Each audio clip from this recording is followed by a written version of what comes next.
The Rockies began this season playing at the highest level we've ever seen them play at any point in this franchise.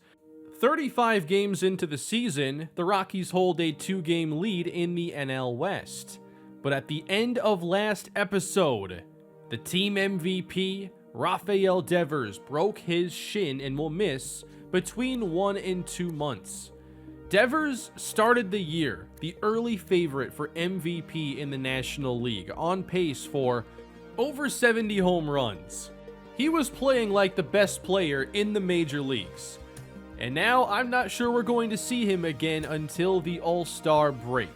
We are putting him on the 10-day injured list. I didn't put him on the 60-day initially because if there's a chance for him to come back any sooner, we want him for every game we can.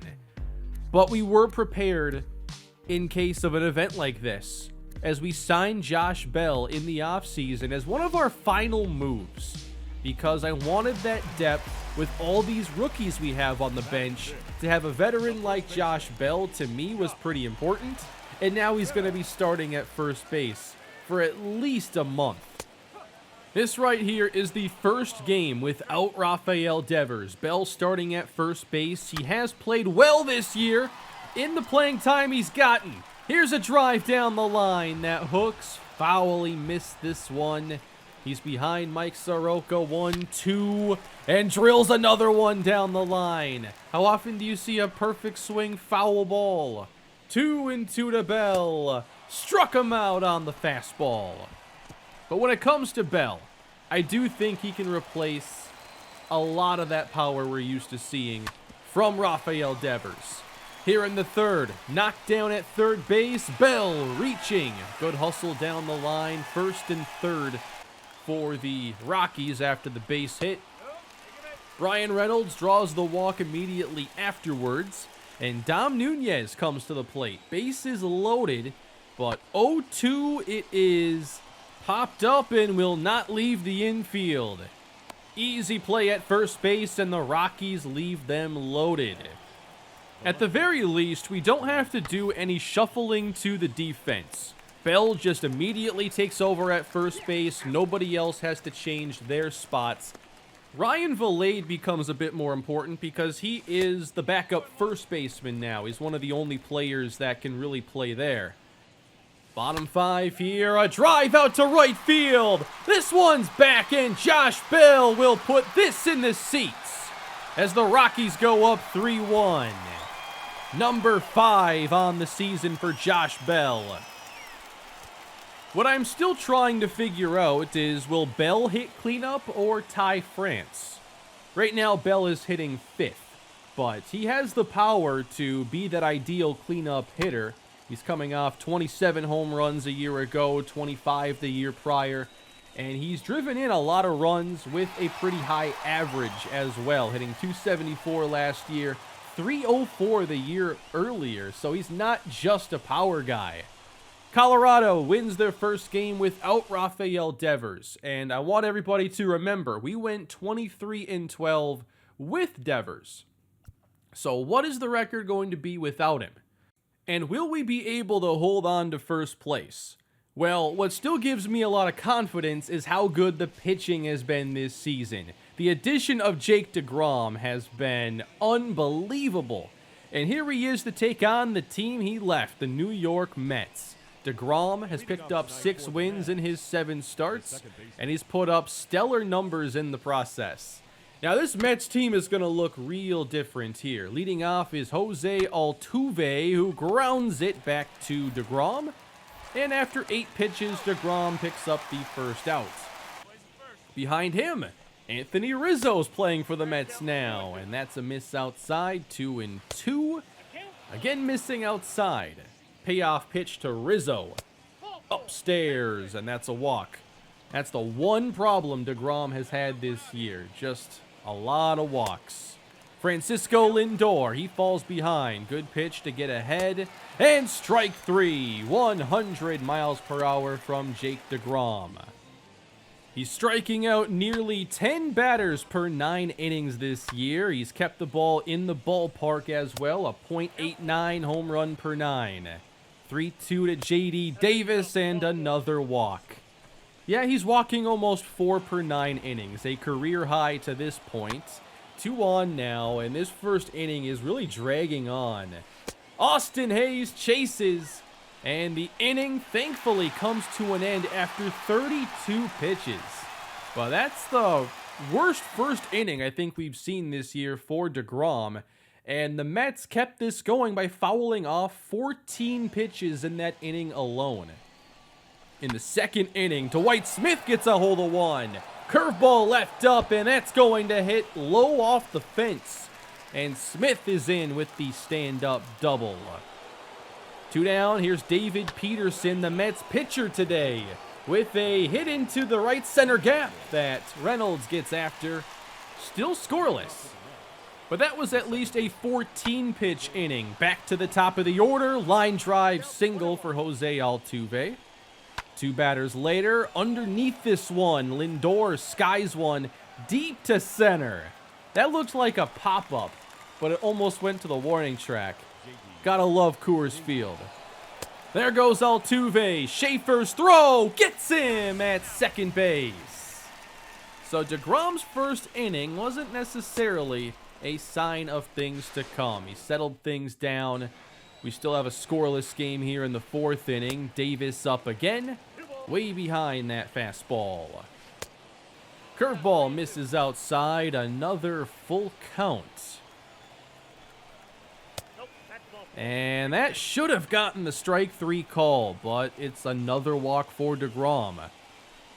Davis on base, Hayes right back to DeGrom. Out at second, double play, Colorado. 32 pitches to finish the first and 40 to get the next 3. Check this out. DeGrom hits 102 over 70 pitches into his day. That's the fastest I've seen him clock. Now, late on the swing, this is going deep to left, but Geronimo is under it, 1 down. We've seen DeGrom go really deep into these games. At this point, I felt like 5 might be his limit today. 2 down here, David Peterson, the pitcher, and this at-bat going on a bit longer than I would like, but he lines out to third base. Now, DeGrom's got elite stamina, so you can choose to keep pitching him here in the high 90s, and the decision was out of my control here. 0-2, Altuve lines one into right center field, and that's going to roll a long way. Altuve into second base, and a little misplay at the wall will allow him to get to third. And that's it for Jake DeGrom. He goes 5 innings, leaves Altuve at third base, and Ethan Small enters. Rizzo to left center field, and Altuve will score. That run, of course, charged to DeGrom, and the Mets are on the board. Unfortunately for Colorado, it was just not a good day for the offense. 3-0 going bottom 9. Here's Josh Bell striking out. Good curveball just below the strike zone. And with 2 away, Schaefer strikes out. Same pitch, almost the same spot. And the Mets win it 3-0. Now, you can easily look at a game like this and say, all right, no Rafael Devers, offense is struggling. You know, there's a correlation there. But this has actually been something that's gone on before the Devers injury. Over our last 12 games now, as we lose the next 2 games, the Rockies are 2-10. And in that 12-game stretch, they've only scored 2.8 runs per game, and Devers was active for most of that. So it's just kind of a cold stretch for the offense as a whole, and losing your number 1 guy is only going to magnify that if no one picks up the slack.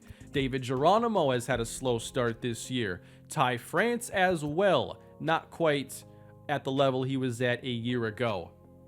So the Rockies are kind of desperate here to just pick up some wins again, and they're scoreless here in the 9th inning.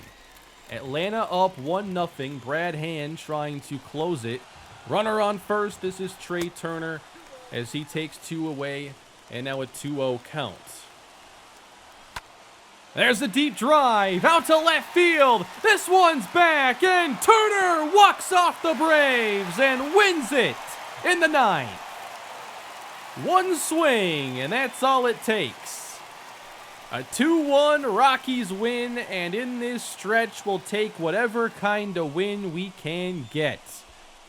Big hit for Trey Turner, who has taken a step back from last year. None of his numbers really match the great year he was able to put together. But there's still a ton of season left, and we know that a lot of these players have the ability to get hot and make up for Devers while he's not here. So the Rockies are able to take one there to stay tied in first place with the LA Dodgers. They're 7-3 over their last 10. We are 3-7. Now we're able to come back the next day and beat the San Diego Padres 5-1 behind a great pitching performance from Jake DeGrom. He gets win number 7, going 7 innings, striking out 7. This was a 4-game set against the Padres. We split the next 2, giving us a 2-1 lead heading into Game 4. David Geronimo homered in that previous win and did so again in this game twice, having a 5-for-5 game. It's a good time for Geronimo to start getting hot at the plate. So we lead this series against the Padres 2-1 and try to take this series outright. We're going into Game 4 now, facing one of the young prospects they've been developing throughout this series, Mackenzie Gore. I'm not sure if he still has rookie eligibility. He pitched 75 innings for them last year, but he's been starting for all of his appearances this season. The whip is a little high. The strikeout to walk situation isn't ideal. Geronimo taps one, and everything's going his way suddenly, having a really nice series here in San Diego. He reaches on the infield hit. That brings us to Josh Bell, and trying to get Geronimo to second was a better idea in my head. He wasn't even close there. Felt like, 1-2, take the chance there. If it doesn't work out, give Bell a fresh count in a fresh inning. Here is Andrew Heaney now starting for the Rockies and facing Fernando Tatis Jr. That's driven to left center field. Extra bases for Tatis as Reynolds gets to it quickly. That is a double. This year, coming off the injury, Andrew Heaney has struggled. He's given up a lot of home runs and has been our most inconsistent pitcher, you could say. Following the double, a 4-pitch walk to Manny Machado. Padres trying to make things interesting with 2 away. Here's James McCann, right back to Heaney, and he'll make the play. Heaney's numbers this season have actually been really similar to what he had before he tore his ACL a year ago. Top of the second, here's Nimmo. Past the first baseman, Gore alertly covering. Nice defensive play. And bottom of the second inning, here's Jurickson Profar. He pops this one up. It'll reach the seats. 1-2. Got him. There's the fastball at 92. Heaney's strikeout rate hasn't really changed much at all. Top 3, Ryan Valade gets the start at third base and gets a hold of one into left field. That is taken away. Great diving catch to take away potentially an extra base hit. And we'll go bottom 3. A very quick pace to the start of this game now as Gore strikes out looking.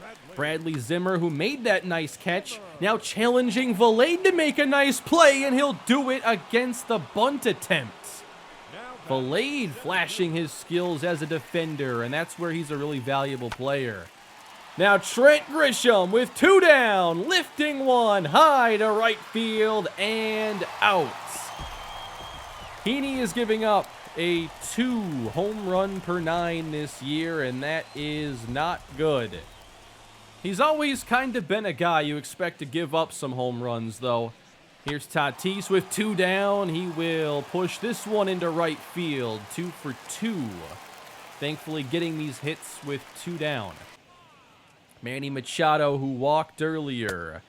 There's a curveball that just misses. 2-1. Again outside. Machado, 3-2. In the air, deep to left field. Geronimo's going back. This one is gone. Second homer of the inning for San Diego. The 8th for Manny Machado. Heaney just couldn't keep that changeup down like he had hoped, and Machado makes him pay. 3-0 San Diego. And again, we're not seeing a lot from this Rockies offense. Trying to change that, here is David Geronimo in the 4th inning. Ahead of Gore, 2-0. That's in the air, well hit left center field, and Geronimo's got extra bases. Starting to heat up at the plate, that's a double. It showed his stats in this series, by the way, prior to that swing. And now Geronimo in this series is 9 for 10. Now Bell deep to left field, he's under this one. And playable for Zimmer in left. 1 down, and Brandon Nimmo next. He's ahead 3-0, and that is taken high. 2 on for the Rockies. Lefty-lefty matchup now. This is Dom Nunez. And he chops the curveball right back to the mound. Nice double play turned, and the Padres get out of the inning. If you're wondering why Johnny Schaefer isn't playing at catcher in this game, it's because his stamina was under half and he was on a cold streak. Bottom 5, Zimmer's trying to bunt again. Long run, Valade makes the play again! I think that was even more impressive. Zimmer 0 for 2 on the bunt attempts. And there's a base hit into center field. Tatis 3 for 3. All these hits coming with 2 down. So Machado has walked and homered. This time toward the seats. Bell over for a look, and he's got it in front of the screen.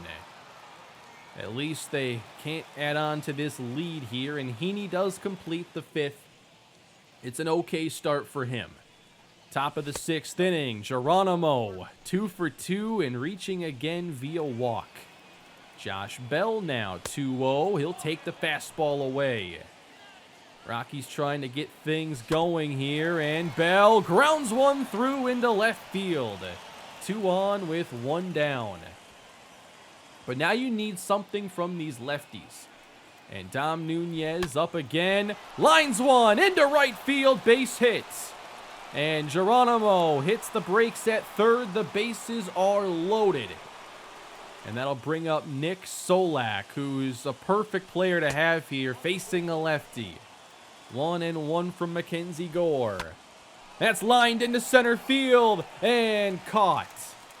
That's a good swing for Solak, but hit it right at Trent Grisham. And the Rockies just can't find much offense these days. Ethan Small has been a very solid addition for us. Rule 5 pickup, just wanting a guy who can go through multiple innings coming off the bench. And also, you know, be another left-handed arm. We don't have a lot of those. He strikes out James McCann, who loves hitting lefties. Then facing Nomar Mazara. Long run again. Valade to the line. Makes the catch. How about this game for Valade in the field? I think you could argue that Small could take over Heaney's spot in the rotation. But I don't think that Heaney and his fly ball, home run prone style is a good fit for the bullpen at all. I like Small there a lot more. Still 3-0. Here's Ryan Valade making great plays defensively. 3-2. And that's outside. Ball 4 to Valade. Bad call. We'll take it. But that's walk number 6 for Mackenzie Gore. 10 base runners have reached now for Colorado. And they'll face a new pitcher now. Christopher Sanchez out of the bullpen. High batting average allowed. Very high 13 ERA. Ty France against the Slurve comes up empty. France coming off the bench and striking out looking. Slider clipped the inside corner. Back to the top with Trey Turner. On the ground, nice charge at third. Got the out at second, and they double up Trey. I mean, that's the kind of thing that happens when you're slumping. Bases loaded, line outs at the center fielder, fastest player on the team, grounding into a double play. The pitching has kept games close, so they're always within striking distance. Here's Emilio Pagan, giving up a pretty high average and fairly high ERA himself. 2 down, Josh Bell on the ground. It finds the center field grass. Base hit. He's gotten 2 ground ball singles today. Brandon Nimmo takes the curveball inside. Another close one going Colorado's way. 3-2. That misses. Another walk drawn by the Rockies. 2-1 now, and they get to Dom Nunez, who's 1 for 2 with a single. A drive out to right field. This one is back, and Dom has tied this game. He does it again. Dom Nunez, number 4 on the season. Emilio Pagan gives up 3 with 2 down here in the 8th. And the Rockies and their pitching keep the game close enough, just waiting for someone to make that one big swing. It's a brand new ball game now. Jose Alvarado comes out of the bullpen in to face Fernando Tatis Jr. He's 3 for 3. That misses high, and Tatis 3-2 inside. Alvarado starts the inning with a walk. We have not pitched well to Tatis or Machado. There goes Tatis. Nunez throws and never had a chance. And Dom has been really good at this lately, but it is not easy to throw out Fernando Tatis Jr., and he's in scoring position. Key at bat here for Machado, and Alvarado can't even find the strike zone. 3-0. And he missed again. 2 walks to open the inning for Alvarado. James McCann's 0 for 3. That missed again. 1-0. You gotta be kidding me. Missing high, 3-0. After walking the first 2. Ball 4, Alvarado walks the bases loaded. The Padres are going to their bench. Luis Campusano will pinch hit, and we have to make a change here. Alvarado just can't locate the zone, so we bring in Lucas Sims. I think he had 1 bad appearance lately because his ERA jumped significantly. That's a foul from Campusano, and that is at least strike 1. Missing inside. Now the count even. Nobody down for the Padres. There's a fastball overpowering him. 1-2 from Sims. Lifted. Deep down the right field line. This ball is gone. And the Padres break it open again with a pinch hit grand slam. Luis Campusano. Biggest hit of the day. And perhaps his season. I've been to Petco Park. You always hear about it talked about as a pitcher's park. But I've never noticed this little area here in right field that we're going to see here in a second. I'm not going to say that he hit a home run here at a Little League stadium or anything. I'll save that for someone else. But that area where they bring the fence forward a little bit, I find to be a little inconvenient. The Padres make it 7-3. We're trying to answer top 9. Brian Reynolds, RBI double, but still 2 down. We need 3 runs. David Geronimo, 3-0. Of course you give the guy the green light. He's 9 for 10 against this team. But he's underneath it, and that's the ball game. We split with the Padres. We spend all day waiting for us to get some offense. We do tie the game with a dramatic Dom Nunez home run. And then Luis Campusano with the pinch hit grand slam. Slam Diego got us good tonight. Padres win it 7-4. Excited to not face Fernando Tatis Jr. though for a little while. So the 10 days for Rafi are up. Obviously, he's still hurt. And by the way, we are still in first place by a half game over the Dodgers, but head-to-head games are next. So I put him back on the 10-day. But now it's showing his list time left is 40 days. I'm not exactly sure how these work, but I thought I could put him on the 10-day list over and over again. I just wouldn't get the roster spot back unless I put him on the 60. My philosophy there was just keep him on the 10-day because teams have, had 25-man rosters for years. We can handle it for a month and a half if need be. I want him back ASAP, but it does show that list time still at 40 days. One thing I wanted to point out here before we wrap up the episode is that while I have hyped up Jake DeGrom the entire way, Luis Severino might be having a better season. His FIP is better, he's striking out more hitters, and we should definitely get some starts in with him soon because he's pitching like the ace of this team. But next episode, we do have some games coming up against the Dodgers. We'll probably see if we can hold on to our lead against them, and Severino is the next pitcher for that first game against them. And then we do have a little 2-game series against the Diamondbacks. Should not see Zach Gallen in that one. But for now, at least, we are in first place. And today, first episode without Rafael Devers, we went 4-6. But we do have David Geronimo hitting the ball better, and hopefully some more players can get hot and we can start to put more runs on the board again.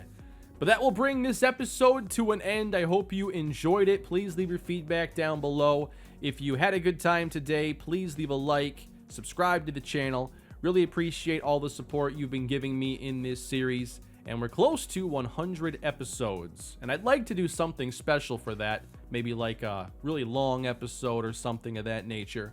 But that is it for today, everybody. Have a great day, and I'll see you next time.